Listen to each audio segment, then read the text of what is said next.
Faleminderit që keni ardhur. Momentalisht jemi duke implementuar një projekt. Domethënë si ndep jena të marrë me energji, nashta më shumë na njohim për energji, po tash kena fillu pak përveç pjesa çka është mirë, çka keq, çu do të me konsumu energjinë, tash jena në fazë tranzicionit të energjisë, çka duhet me bë Kosova edhe rajoni.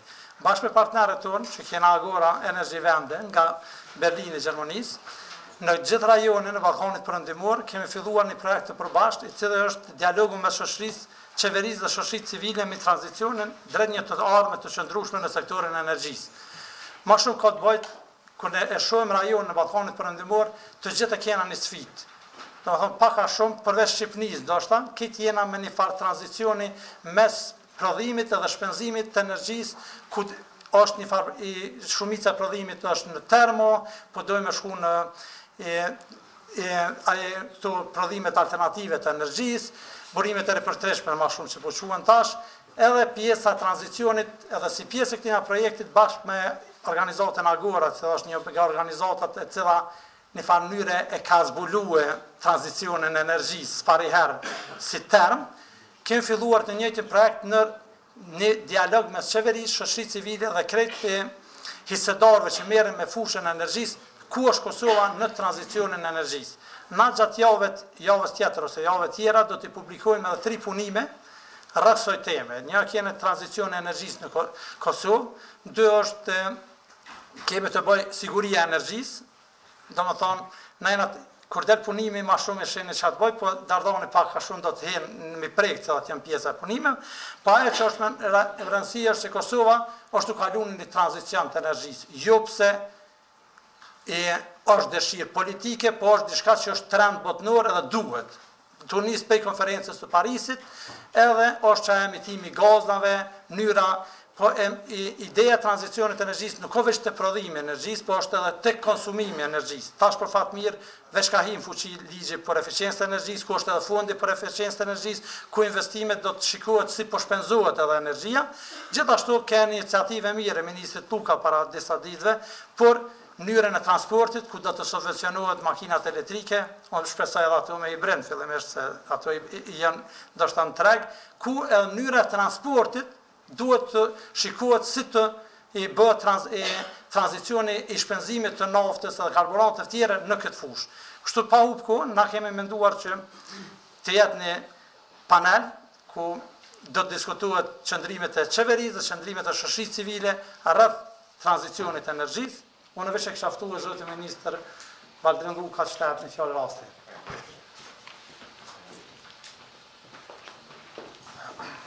Përshëndetje gjithëve, ju faleminderit për ftesë dhe përgëzoj për eventin e organizuar. Faleminderit bërim për ftesë, përshëndes anëtarët e bordit, rregullatorit, drejtorin e përgjithshëm, gjithë të pranishëm. Ne normalisht besoj që gjithë pajtohemi që sfida kryesore në Kosovë dhe në rajon mirë për në Kosovë që narisht është sektori energjetik. Shumë gjëra ndërlidhen me sektorin energjetik, duke përfshirë prodhimin vendor, duke përfshirë shërbimet, duke përfshirë gjitha aktivitetet ekonomike në vend. Dhe normalisht sfidat vazhdojnë na ndjekin që nga pas lufta, por akoma kemi probleme serioze me sektorin energjetik. Për ne më rëndësi është që duhet balancohen disa objektiva në vend, është siguria e furnizimit me energji, që është jashtëzakonisht më rëndësi për vendin, pra ti përmbush ato nevojat e vendit. Çmimi i energjisë të jetë i përballueshëm për qytetarët e Kosovës, kjo normalisht dhe për bizneset.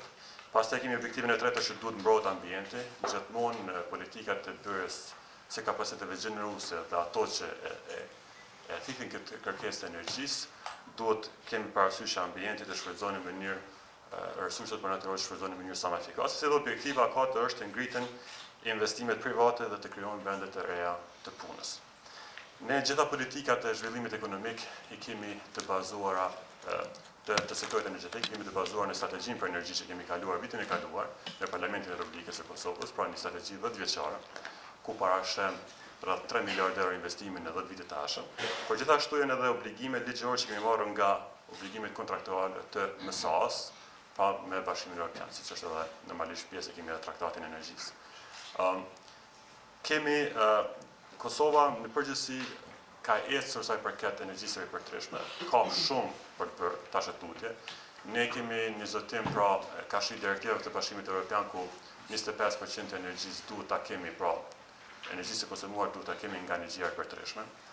Sipas Sekretariatit të Energjisë, ne këtë objektiv pothuajse e kemi arritur, po kemi një problem, sepse në këtë target për 25%, pra edhe pse është raportuar se 24.6% është arritur deri më tani, dhe kjo afati i arritjes së 25% është në 2020-ën. Këtu futet edhe energjia me biomasë, do të thotë pra gjithë konsumi me pelet që bëjnë për shtëpi apo biznese, futet si pjesë e këtyre energjisë së përtëreshme, gjë që mund ta ndryshojë situatën sepse shfrytëzimi i peletit dhe biomasës, edhe pse mund të jetë eficiente për momentin, në një të ardhme të afërt mund të konsiderohet si jo e tillë për arsye të themit të dëmtimit të pijeve eventuale pra për krijimin apo për prodhimin e këtij bërimi pra djegës. Dhe si të tillë nëse e heqim biomasën nga kuotat për të përmbushur këto nevojë për Bashkimin Evropian, atëherë ne do të dalim mjaft keq sa i përket kapaciteteve gjeneruese me energji të përtëreshme. Dhe si të tillë, tani kemi filluar normalisht edhe diskutimet për planin 2020-2030, pra që është energji dhe klimë, ku të gjitha targetet si për eficiencë, si për energji të përtëreshme do të jenë shumë ambicioze, pra po flasim për targete mbi 30%, gjë që neve na duhet ta marrim me seriozitet sepse janë zotime ndaj Bashkimit Evropian, zotime obligative të cilat duhet t'i bëjmë të gjithë shtetet e Ballkanit perëndimor. Tash së fundmi, pra vitin e kaluar diku rreth 50 MW në energji të përtëreshme, pra me erë dhe me diell, janë futur në funksion, gjë që ka qenë mjaft vet aktiv. Këtë vit presim që një numër i konsiderueshëm të jetë funksional dhe të jipen disa licenca. 105 MW vetëm në erë janë dhënë dhe tani po presim që të fillojnë investimi, kurse shumë shpejt jemi në diskutime së bashku me gjithë aktorët energjetik, së bashku me gjithashtu me shoqatën për energji të përtëreshme, që edhe diku rreth 120 MW të lëvizin nga hidro në energji me erë dhe solare, të shpërndajmë në mënyrë që ta bëjmë më aktive për këtë sektor, sepse kjo jo vetëm që e rrit prodhimin e energjisë alternative, po është parashmësi është që gjeneron vende pune, gjeneron aktivitet ekonomik dhe normalisht kontribuon në ambient më të mirë. Kemi edhe pjesën tjetër që është shumë e rëndësishme është sistemi me gaz, pra kemi me Shqipërinë është bërë një studim para fizibilitetit, i cili ka përfunduar në vitin e kaluar, në fund të vitit. Tashmë është aprovuar dhe ka filluar studimi i fizibilitetit, pra në lidhje me gaz me Shqipërinë.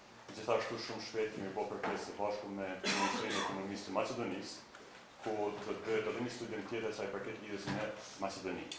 Dhe kjo do të kontribuonte jashtëzakonisht gjithashtu në uljen e emitimeve apo ndotjen e ambientit, nëse një gjë e tillë do të ndodhte. Kryesisht pra furnizimi me gaz do ndihmonte sidomos në projekte që në vazhdimsi kanë përkrahur që janë ngrohtorët e qyteteve, sepse nëse ne investojmë në ngrohtorët e qyteteve, kjo do të thotë që me gjithashtu balancojmë kërkesën për energji gjatë verës dhe dimrit, që do të ishte një ndër sukseset e mëdha që do të bënin pra për vitet të ardhshme. Po ashtu përmendi edhe bërimi fondin për eficiencë energjisë, pra masat e eficiencës janë jashtëzakonisht shumë rëndësi.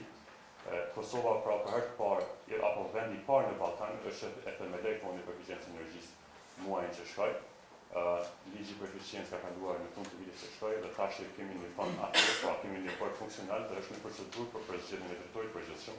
Ky fond ka një zotim pra financiar nga Bashkimi Evropian rreth 10 milionë euro, kurse 5 milionë nga banka shtetërore dhe 1 milion kontribut nga buxheti i Kosovës. Pra rreth 15 apo 16 milionë euro janë në dispozicion në fillim për nivelin komunal, pra që të ndihmojmë komunave që bëjmë të gjitha objektet publike eficiente dhe pastaj do të hapet në nivel qendror, si dhe më vonë potencialisht me zhvillimin e kapaciteteve humane, të dalim edhe në sektorin privat.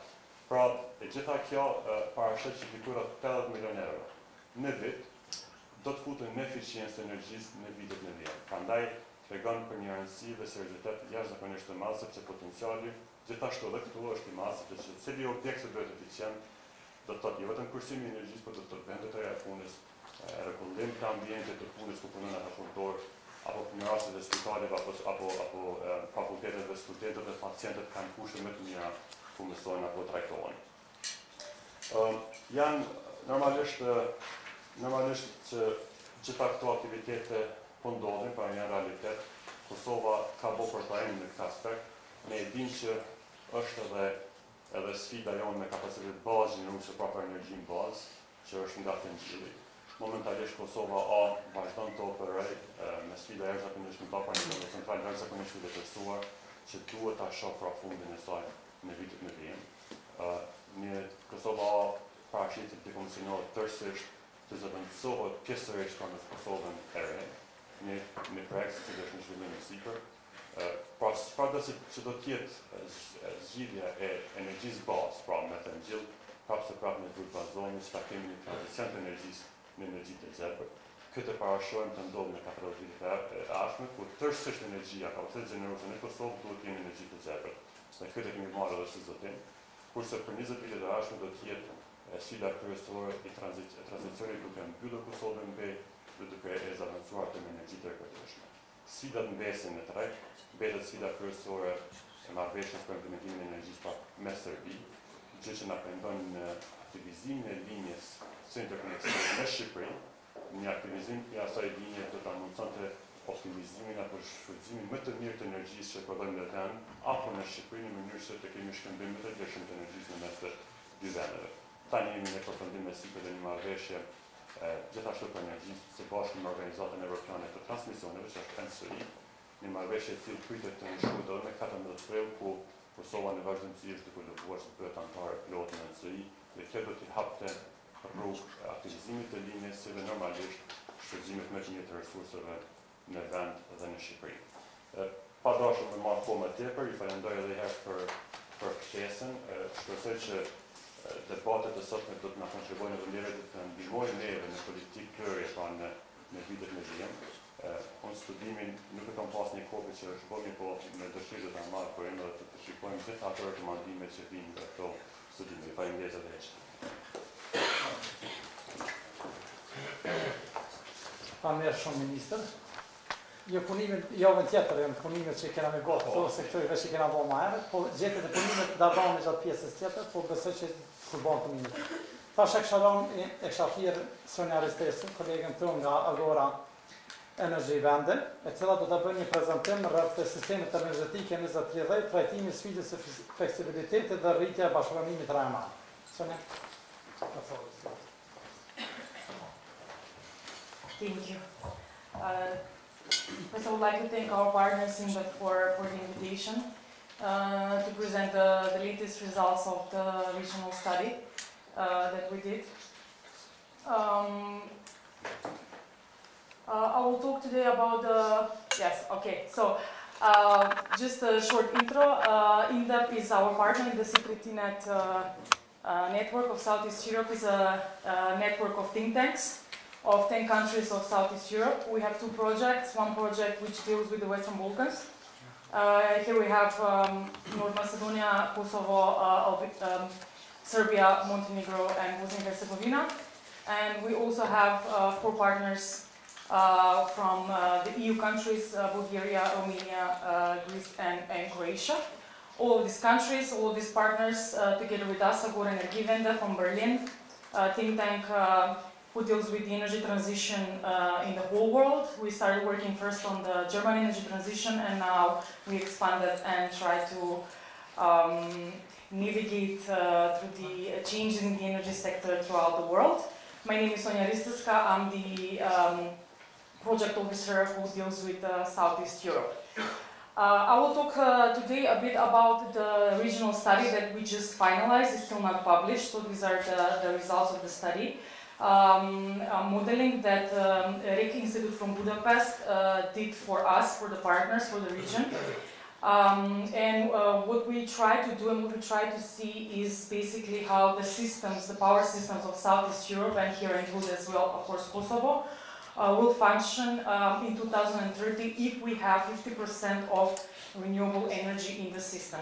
So what we were trying to see was, of course, as the minister said, the lignite power plants in the region are old, they need replacement. But what we were trying to see is basically not to replace them with new coal-fired power plants, but to replace them with renewables. And what we tried to see was basically how the systems will react.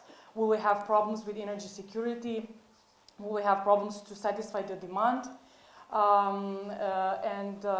if we have 50% of renewables share in 2030.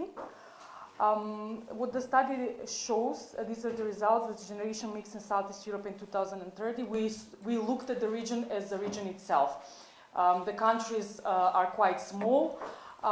If we look at them as individual units, they will need a lot of resources, a lot of funds in order to be able to implement the EU targets for 2030 and 2050.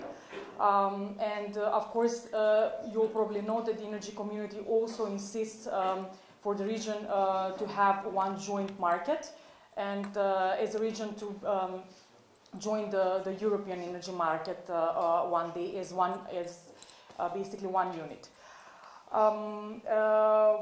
As I said, the age structure of the existing conventional power plants in the region is old, they need replacement, and the solar photovoltaics and the wind power system, because of the significant cost reductions of the technologies, will contribute more than half of the renewables production in Europe in 2030.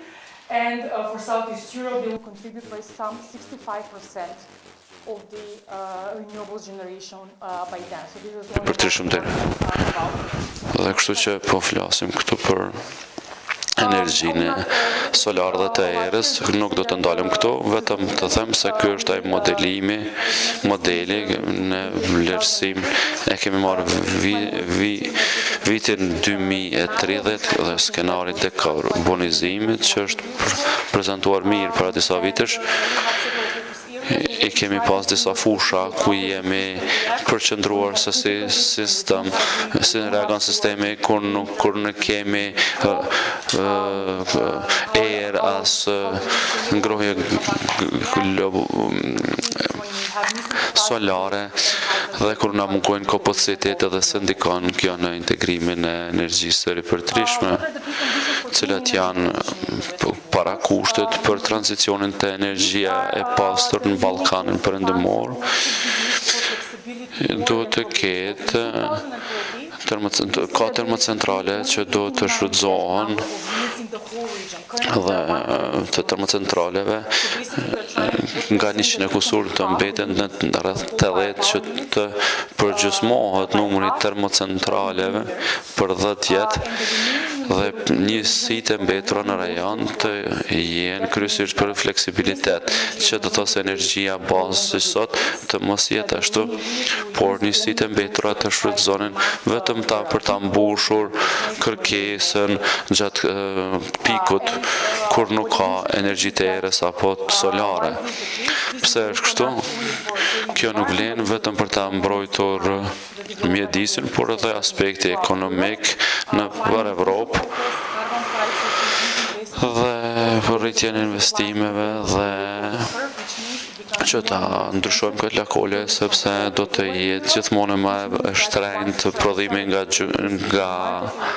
thëngjilli, sepse kur mundoni të shitni këtë rrym, atëherë nuk mund do të mbushni arrini margjinat e tregut. Kjo ka ndikim më tej përmes zero energji nga rryma që i ngarkon edhe më tej termocentralet tuaja. Dhe në këtë rast, kjo termocentralet përdoren më shumë për fleksibilitet gjatë pikut, por jo për prodhimin bazë si që kemi sot. Natyrisht një nga kritikat kryesore për energjinë e ripërtrishme është se ajo është pjesërishme dhe nuk do ta përmbushë nevojën dhe se do të ketë probleme me sigurinë. Ne do ta shqyrtojmë këtë çështje dhe linja horizontale është se janë të gjitha orët gjatë vitit dhe linja vertikale tregojnë kapacitetet. Në thelb çfarë tregon modeli ynë se ka kapacitetet të mjaftueshme të rezervave, edhe pse janë më të ulta se në vitin 2017, se që thash, gjysma e njësive do të mbyllen, por kapacitetet e mbytura nuk bie nën 5 megawatt në 2030 dhe kjo mund të rritet nëse rritet kërkesa apo nëse ka ndonjë rënje, nëse apo nuk ka ujë për ndonjë shkak të sezonit të thatë, dhe në fakt të gjitha fazat kur nuk ka energji të mjaftueshme të ripërtrishme, por ka që kapacitetet rezervë të mos bien në 20 kWh që janë mjaftueshme për sistemet në Evropën juglindore që të përmbushin kërkesën, si që thash. Modeli ka bërë dhe analizat për ato javet kritike në çdo sezon të shohim se si reagon sistemi në ka energji të mjaftueshme bazë, siç e kishim në vitin 2017 kur është bërë modeli, dhe një javë kritike në vitin 2030 kur ka erë të mjaftueshme, por nuk ka diell të mjaftueshme, edhe nga ujë, por konsumi rritet duke rritur shfrytëzimin e ujit dhe rritjen e importit, kryesisht dhe po ashtu për shkak të potencialit për rritjen e kapaciteteve të tranzicionit në kufi. Çka tregon ky model është se vendet e rajonit, sepse janë të vogla dhe kanë lidhje të mira mes vetesh, ky ndërlidhësi, interkonektori duhet të shfrytëzohet dhe në këtë rast me kapacitete sotme nuk ka nevojë të thotë se fqinjet duhet të eksportojnë apo importojnë rrymë sipas nevojës. Tash e kemi kapacitetin e interkonektorëve, atë që kemi bërë, kemi analizuar disa skenar kur kemi shumë rrymë apo pak diell, shumë diell, pak ujë, shumë ujë, dhe është mirë të ketë ndërlidhës të mirë mes shteteve, me që t'jemi në gjendje që vendet ta importojnë rrymën kur nuk ka prodhim të mirë nga burimet e ripërtrishme dhe një integrim të mirë të tregut mes shteteve. Në këto raste nuk do të ketë nevojë për shtetet që të investojnë miliona dhe miliarda në prodhimin bazë, sepse ata do të jenë në gjendje të marrin rrymë apo të përmbushin nevojën nga fqinjet. Këto nuk e kemi shqyrtuar gjendjen politike që gjithmonë e pengon zhvillimin e sektorit politik. Kjo është thjesht një analizë teknike me kapacitetet e sotme dhe zhvillimin që janë në përputhje me planet. Si reagon sistemet? Ka vetëm një rast kur nuk përmbushet kërkesa, kur ka orë mungese dhe kur do të ketë ndërprerje të vogla vetëm në raste kur nuk ka kapacitete të mjaftueshme ndërlidhëse. Janë vetëm 3 raste mes Shqipërisë, Kosovës dhe Maqedonisë, dhe që është rëndësishme dhe kjo tregon se kjo thekson rëndësinë e interkonektorëve mes këtyre 3 vendeve, të cilat do të investojnë në kapacitetet ndërkufitare.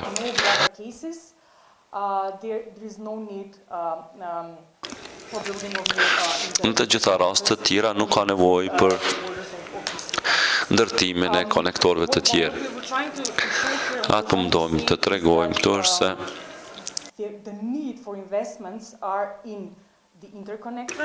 nevojat për investime janë në